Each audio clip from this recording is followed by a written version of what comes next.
اعوذ باللہ من الشیطان الرجیم بسم اللہ الرحمن الرحیم۔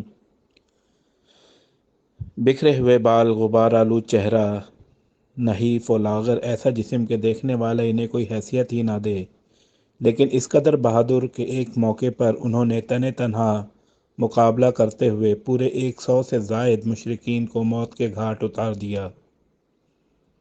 آپ بڑے نڈر، بہادر، جفاکش، فن سپاہ گری کے ماہر، بے جگری سے لڑنے والے مجاہد اور ایک بہادر انسان تھے، لیکن آپ ہمیشہ بے خوف و خطر میدان کارزار میں کود پڑتے۔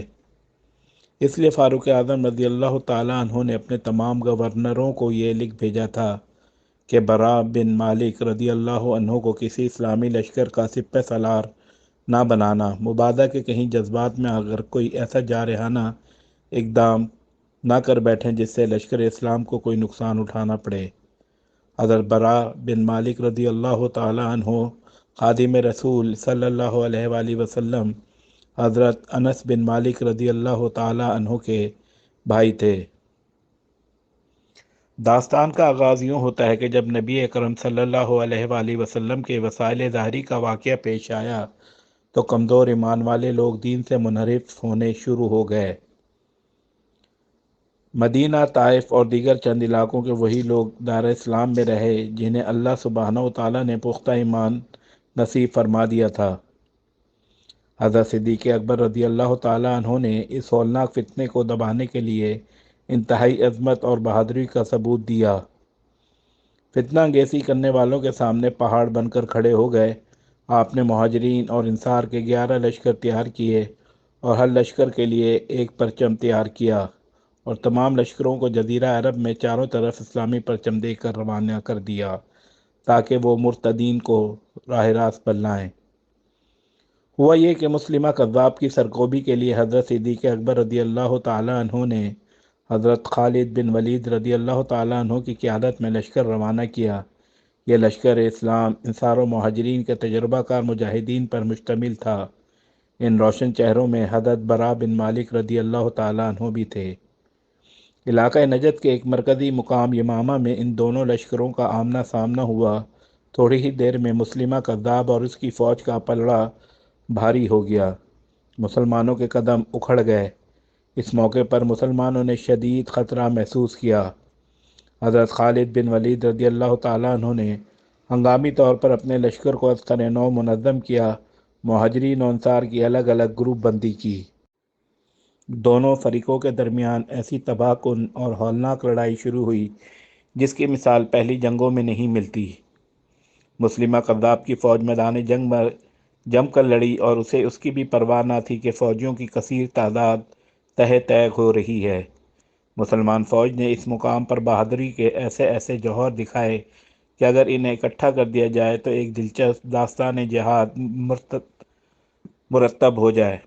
لیکن شجاعت کے یہ تمام واقعات حضرت براء بن مالک رضی اللہ تعالیٰ عنہ کی شجاعت کے سامنے معمولی معلوم ہوتے ہیں۔